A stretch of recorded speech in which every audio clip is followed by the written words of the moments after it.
എപ്പോഴും നമ്മളെപ്പോഴും വിചാരിക്കേണ്ടത് അമ്മ ഒരു വിഷയത്തിൻ്റെ സങ്കീർണത അമ്മ മനസ്സിലാക്കിയെന്ന് ദൈവം മനസ്സിലാക്കാൻ വേണ്ടി അമ്മ ഒരു കാര്യം പറഞ്ഞു. എന്താണ്? ഞാൻ പുരുഷനെ അറിയുന്നില്ലല്ലോ. അപ്പോൾ ഈ വിഷയത്തിൻ്റെ സങ്കീർണത, ഇതിൻ്റെ അമ്മയുടെ അവസ്ഥ എന്താണെന്ന് അമ്മ അതിൻ്റെ രൂക്ഷത മനസ്സിലാക്കിയിട്ടുണ്ട് എന്ന് ദൈവം അറിയാൻ വേണ്ടി അമ്മയുടെ ഉള്ളമ്മ പങ്കുവെച്ചതാണ്. അപ്പം എനിക്കറിയാം, എന്നെ സംബന്ധിച്ചിടത്തോളം നിത്യകന്യയായി ജീവിക്കാനുള്ള സമ്പൂർണ്ണ സമർപ്പണത്തിൻ്റെ ഒരു ആഗ്രഹമാണ് മനസ്സിൽ കൊണ്ടുനടന്ന് ഞാൻ പ്രാർത്ഥിച്ചുകൊണ്ടിരിക്കുന്നത്. അതുകൊണ്ട് പുരുഷനെ അറിയുക എന്നുള്ള ഒരു വിഷയവുമായി എൻ്റെ ജീവിതത്തിന് വലിയ ബന്ധമില്ല. പിന്നെ ഇതെങ്ങനെ സംഭവിക്കുമെന്ന് ചോദിച്ചപ്പോഴേ പരിശുദ്ധാത്മാവ് നിൻ്റെ മേൽ വരും എന്ന് പറഞ്ഞു. പിന്നെന്താ പറഞ്ഞത്? അത്യുന്നതൻ്റെ ശക്തി. ലൂക്കാ 1:35 എന്ന് പറഞ്ഞ അത്യുന്നതൻ്റെ ശക്തി നിന്നിൽ പ്രവർത്തിക്കും. അപ്പം അത്യുന്നതൻ്റെ ശക്തിയുടെ പ്രത്യേകത എന്താണ്?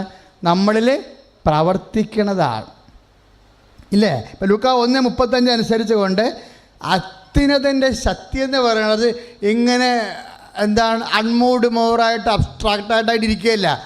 അത്യുന്നതൻ്റെ ശക്തിയുടെ പ്രത്യേകത നമ്മളിൽ പ്രവർത്തിക്കുകയാണ്. എൻ്റെ മക്കളത് മനസ്സിലാക്കണം. അത് ശരീരത്തിലായാലും ഇൻ്റർവ്യൂവിനായാലും ടെസ്റ്റിനായാലും എവിടെയായാലും ഈ സംഭവം പ്രവർത്തിക്കും. അത്യുന്നതൻ്റെ ശക്തി ഒന്ന് പറഞ്ഞേ, നിന്നിൽ പ്രവർത്തിക്കും. ഒന്നുകൂടി പറഞ്ഞേ, അത്യുന്നതൻ്റെ ശക്തി നിന്നിൽ പ്രവർത്തിക്കും. അപ്പം ജപ്തി നടപടിയാണെന്ന് പറഞ്ഞാലും നീ മനസ്സിൽ പറയണം, അത്യുന്നതൻ്റെ ശക്തി നിന്നിൽ പ്രവർത്തിക്കും. ഒന്ന് പറഞ്ഞേ, നിന്നിൽ പ്രവർത്തിക്കും. എനിക്ക് ക്യാൻസർ ആണെങ്കിൽ നീ പറയണം, അത്യുന്നതൻ്റെ ശക്തി എന്നിൽ പ്രവർത്തിക്കും. അത്യുന്നതൻ്റെ ശക്തി എന്നിൽ പ്രവർത്തിക്കും. അതാണ് സംഭവം. ആ ഒരു വലിയ ദൈവികമായ രഹസ്യം മനുഷ്യരാശിയോട് പറയാൻ ദൈവത്തിന് കഴിഞ്ഞത് അമ്മ ആയിട്ടുള്ള കമ്മ്യൂണിക്കേഷനിലാണ് സംഭവിച്ചത്. അത് ദൈവം പറഞ്ഞു, അത്യുന്നതൻ്റെ ശക്തി നിന്നിൽ പ്രവർത്തിക്കും. പിന്നീട് സെന്റ് പോൾ പറഞ്ഞിട്ടുണ്ട് അങ്ങനെ. എന്താണ്? ബലഹീനതയിലാണ് ഈ അത്യുന്നതൻ്റെ ശക്തി പ്രവർത്തിക്കുന്നത്. അത്യുന്നതൻ്റെ ശക്തി നിന്നെ പ്രവർത്തിക്കുമെന്ന് ലൂക്കാ 1:35 പറയുമ്പോൾ എപ്പോഴാണ് അത്യുന്നതൻ്റെ ശക്തി പ്രവർത്തിക്കണതെന്ന് 2 കൊരിന്ത്യർ 12:9 പറയും സെന്റ് പോളിലൂടെ പരിശുദ്ധാത്മാവ്. എന്താ പറയണത്? അത്യുന്നതൻ്റെ ശക്തി ദൈവ പൈതല് നിന്നിൽ പ്രവർത്തിക്കണത് നിന്റെ ബലഹീനതയിലാണെന്ന്. കൈ അടിച്ചു കയറുന്ന മനുഷ്യൻ്റെ ബലഹീനതയെ ഇത്ര പോസിറ്റീവായിട്ട് കാണുന്ന വേറൊരു പുസ്തകമില്ല. അതാണ് ജീവൻ്റെ വചനത്തിൻ്റെ പ്രത്യേകത. അതുകൊണ്ടാണ് പൗലോസ് പറയണത്, ഞാൻ ബലഹീനനായിരിക്കുമ്പോഴാണ് ഞാൻ ശക്തനായിരിക്കുന്നത്. ഞാൻ ബലഹീനനായിരിക്കുമ്പോഴാണ് ഞാൻ പറഞ്ഞ് ഞാൻ ബലഹീനനായിരിക്കുമ്പോഴാണ് ഞാൻ ശക്തനായിരിക്കുന്നത്. അപ്പോൾ ഇങ്ങനെ ബലഹീനമാകുന്ന സാഹചര്യങ്ങളിലെല്ലാം, ഇപ്പം കടമായാലും രോഗമായാലും എന്ത് തരത്തിലും നിൻ്റെ മനസ്സിനെ വിഷമിപ്പിക്കുന്ന സാഹചര്യങ്ങളിലെല്ലാം നീ ഓട്ടോമാറ്റിക്കായിട്ട് ഈ വചനം ഓർക്കണം. ഏതാണ്? ഞാൻ ബലഹീനനായിരിക്കുമ്പോഴാണ് ഞാൻ ശക്തനായിരിക്കുന്നത്. 2 കൊരിന്ത്യർ 12:9-10 എന്ന്. അതെ, അത് അങ്ങനെ ഇപ്പം ബലഹീനത വരുമ്പോൾ ഒരു വ്യക്തി എന്തുമാത്രം ദൈവത്തിൻ്റെ കൃപയിൽ ആണ് എന്ന് ഞാൻ കാൽക്കുലേറ്റ് ചെയ്ത് പറയണത് നിങ്ങൾക്ക് എന്ത് സമയം വചനം ഓർപ്പിക്കാൻ കിട്ടുന്നുവെന്നതിനെ അനുസരിച്ചാണ്. മനസ്സിലായില്ലേ? ഇപ്പം നിന്നെ പെട്ടെന്ന് ജപ്തി നടപടിയാണെന്ന് ബാങ്കിൽ നിന്ന് വിളിച്ച് പറഞ്ഞു, ലേലമാണെന്ന് പറഞ്ഞു.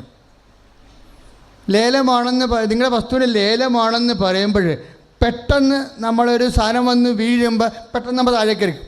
പക്ഷേ സ്പ്രിങ് പോലെ വീണ്ടും ചിലർ പഴയ രീതിയിൽ തന്നെ വരും. എന്താ കാര്യം വെച്ചാൽ ചില കൊടിയ വിശ്വാസികളുണ്ട്.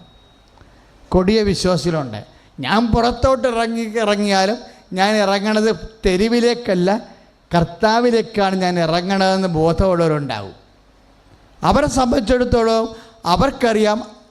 അവൻ വിശ്വസിക്കുന്ന ദൈവം, ഇതിന് പദ്ധതി അവൻ്റെ ദൈവത്തിൻ്റെ മനസ്സിലുണ്ട്.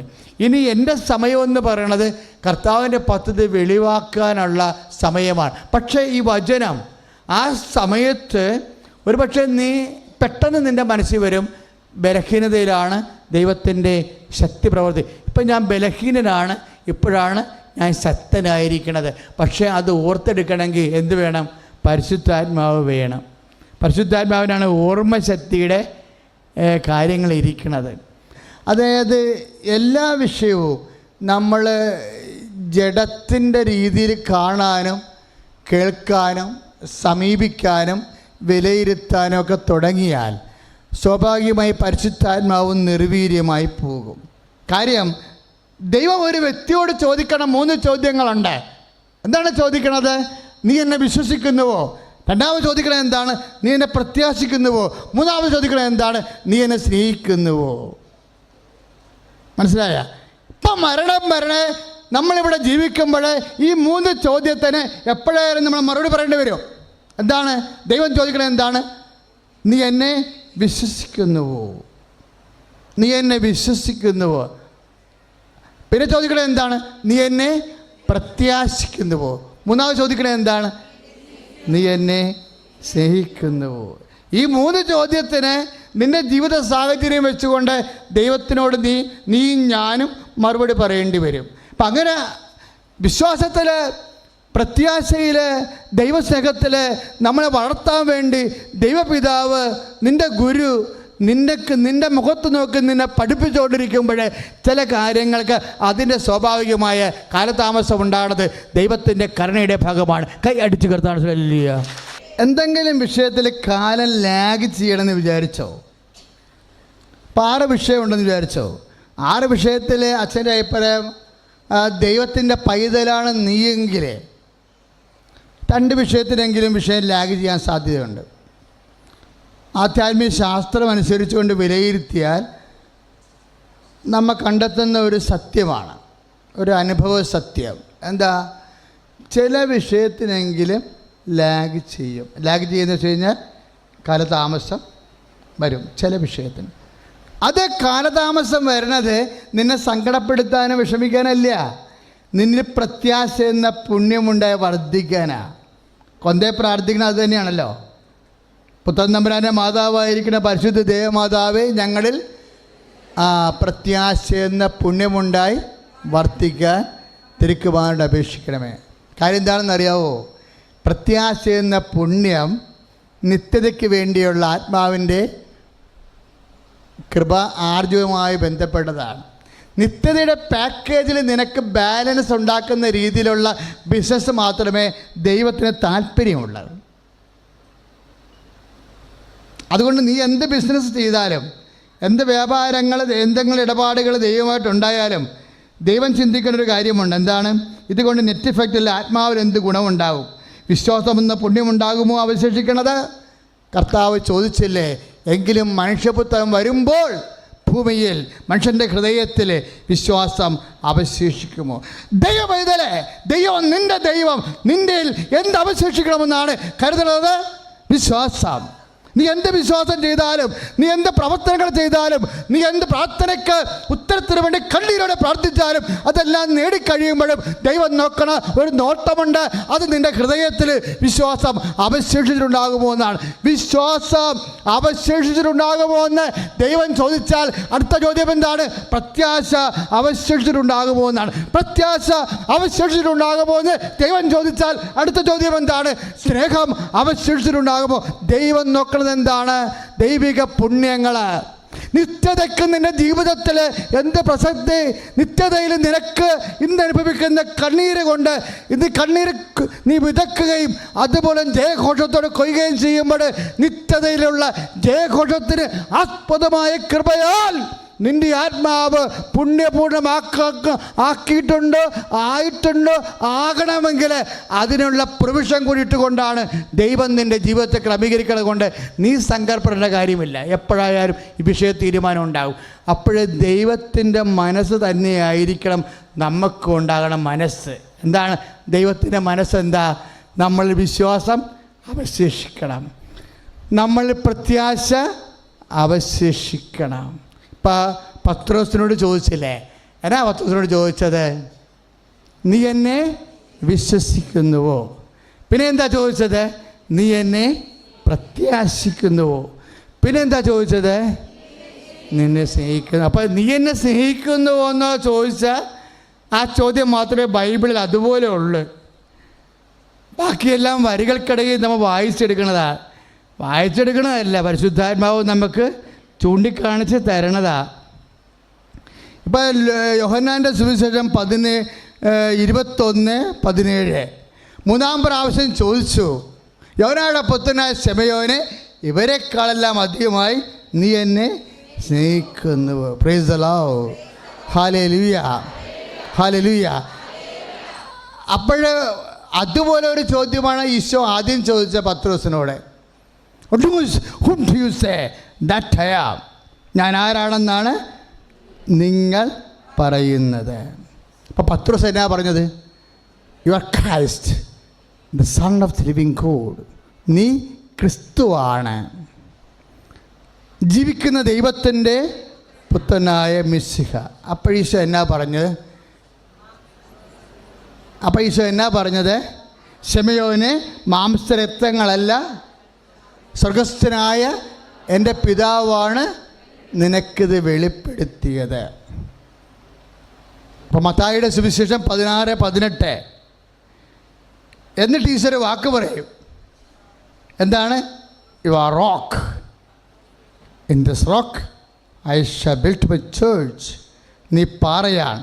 നീ എന്നിൽ വിശ്വസിച്ചുകൊണ്ട്, ഞാൻ ജീവിക്കുന്ന ദൈവത്തിൻ്റെ പുത്രനാണെന്ന് നീ വിശ്വസിച്ചുകൊണ്ട്, ഈ വിശ്വാസം നിന്നെ എന്താക്കി മാറ്റിയിരിക്കുന്നു? പാറയാക്കി മാറ്റിയിരിക്കുന്നു. ചലിക്കാത്തവനാണ്, ചഞ്ചലിപ്പില്ലാത്തവനാണ്. കർത്താവ് പറഞ്ഞാൽ ജീവൻ പണയം വെച്ചും കർത്താവിൻ്റെ വചനത്തിന് തൻ്റെ ജീവനേക്കാൾ വില കൊടുത്തുകൊണ്ട് പത്രോസ് കർത്താവിനെ അനുസരിക്ക് വന്ന്, യു ആർ റോക്ക്, എന്ന് ഈശോ പറഞ്ഞില്ലേ? അവൻ പാറയാണ്, അവൻ ജീവനേക്കാൾ ഉപരി ദൈവത്തിൻ്റെ വചനങ്ങൾ പാലിക്കുന്ന വിശ്വാസത്തിൻ്റെ പാറയാണ്. കൈയടിച്ച് കർത്താവ്. ദൈവം ഉദ്ദേശിക്കേണ്ടത് എങ്ങനെയാണ്? ദൈവത്തിലെ എല്ലാവരും പാറയായി മാറണം. എപ്പോഴാണ് പാറയായി മാറണത്? ഏതെങ്കിലും വചനം നമ്മളുടെ റിസ്ക് എടുത്തുകൊണ്ട്, സാഹസ്യമായി നഷ്ടം സഹിച്ചുകൊണ്ട് കർത്താവിൻ്റെ വചനത്തിൽ നിലനിൽക്കുമ്പോഴും നിറവേറ്റുമ്പോഴും വി വിൽ ബിക്കം റോക്ക്. പത്രോസ് ഈശോയുടെ വാക്കുകൾക്ക് ജീവനേക്കാൾ വില കൊടുത്തപ്പോഴേ പത്രോസ് ഈശോയുടെ വിശ്വാസം പിടിച്ചു പറ്റി. ദൈവവേദനെ നീയും ഞാനും ദൈവത്തിൻ്റെ വിശ്വാസം പിടിച്ച് പറ്റണം. വിശ്വാസം മാത്രം പിടിച്ച് പറ്റിയാൽ പോരാ. വിശ്വാസം കഴിയുമ്പോൾ ദൈവം അടുത്ത ചോദ്യം ചോദിക്കും. എന്താണ്? നീ എന്നിൽ ശരണപ്പെടുന്നുവോ? ദൈവവേദനെ നിൻ്റെ ഓരോ വിഷയങ്ങൾ താമസിക്കണില്ല, ചില കാര്യങ്ങൾ. അപ്പോൾ നീ പറയും നമ്മുടെ കുടുംബത്തിൻ്റെ ദോഷമാണ്, എൻ്റെ അശുദ്ധി കൊണ്ടായിരിക്കും എന്നൊക്കെ ചുമ്മാ കള്ളത്തരം. അതൊന്നുമല്ല. നീ പ്രത്യാശ എന്ന പുണ്യത്തിൻ്റെ പാഠശാലയിലാണ്. കർത്താവ് നിന്നെ ശരണം പഠിപ്പിക്കുക. ചില സമയത്ത് ദൈവത്തിൻ്റെ വചനങ്ങൾ നമ്മുടെ ജീവിതത്തിൽ കഠിനമായി തോന്നും.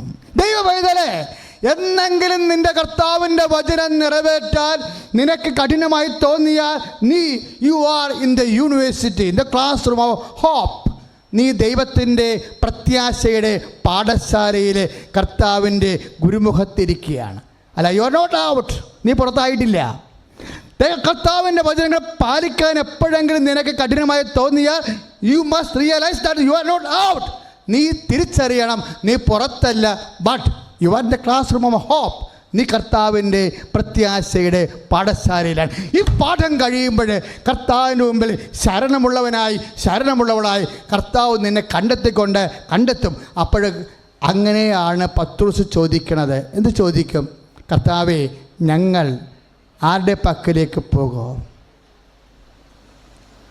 യോഹന്നാന്റെ സുവിശേഷം 6:68, യോഹന്നാൻ 6:68, ഞങ്ങൾ ആരുടെ പക്കലേക്ക് പോകും? നിത്യജീവൻ്റെ വചനങ്ങൾ നിൻ്റെ പക്കലാണല്ലോ. അതുകൊണ്ടാണ് പത്രോസ് പണ്ട് പറഞ്ഞത് എന്താണ്? അവൻ വാള് ഉറയിലിടാൻ പറഞ്ഞപ്പോൾ അവൻ വാള് ഉറയിലിട്ടത് എന്താണ്? അവൻ്റെ ജീവനേക്കാൾ യേശു ക്രിസ്തു ആശ്രയിക്കുമ്പോൾ പത്രോസ് കാണുന്നൊരു ജീവനുണ്ട്. ആ ജീവന്റെ പേരാണ് നിത്യജീവൻ. അത് നൽകാൻ യേശുവിനെ കഴിയൂ. കൈയടിച്ച് ദൈവം പോലും നമ്മൾ ഒറ്റപ്പെടുത്തണ ഒരു സ്നേഹം സമയം വന്നാൽ അതാണ് നീ തിരിച്ചറിയണം. എന്താണ്? അതാണ് ദൈവസ്നേഹത്തിൻ്റെ സമയം. എല്ലാവരും എന്നെ ഇട്ടേച്ചും പോണ കാലം വരും.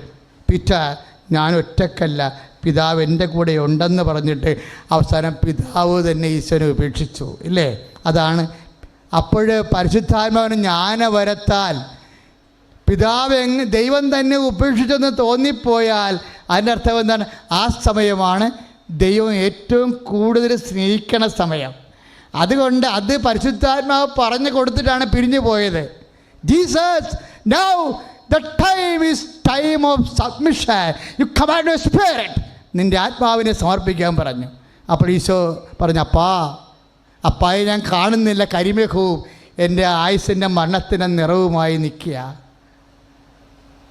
എങ്കിലും എനിക്കറിയാം അപ്പാ ഏറ്റവും കൂടുതൽ എന്നെ സ്നേഹിക്കുന്ന സമയമാണ് ഇതെന്ന് ആത്മാവ് എന്നോട് പറഞ്ഞിട്ടാണ് പിരിയാൻ പോകുന്നതപ്പാ. അപ്പൻ്റെ കൈകളിലേക്ക് എൻ്റെ ആത്മാവിനെ ഞാൻ സമർപ്പിക്കണമെന്ന്. അതാണ് ഏറ്റവും വലിയ ടൈം. ദൈവവേദനെ ദൈവം പോലും നിന്നെ ഉപേക്ഷിച്ചെന്ന് നിനക്ക് തോന്നിയാൽ that's time.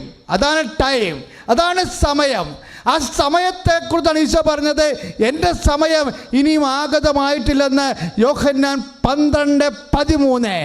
The hour has not yet come. എൻ്റെ സമയം ഇപ്പോഴും ആയിട്ടില്ല. ഏതാണ് ആ സമയം? പിതാവ് കൈവിട്ട സമയം. ഏതാണ് ആ സമയം? പിതാവ് മഹത്വപ്പെടുത്തിയ സമയം. പിതാവ് കൈവിട്ട സമയമാണ് പിതാവ് മഹത്വപ്പെടുത്തിയ സമയമെങ്കിൽ ഏറ്റവും വലിയ സ്നേഹത്തിൻ്റെ സമയം എന്താണ്? കൈവിട്ട സമയമല്ലേ?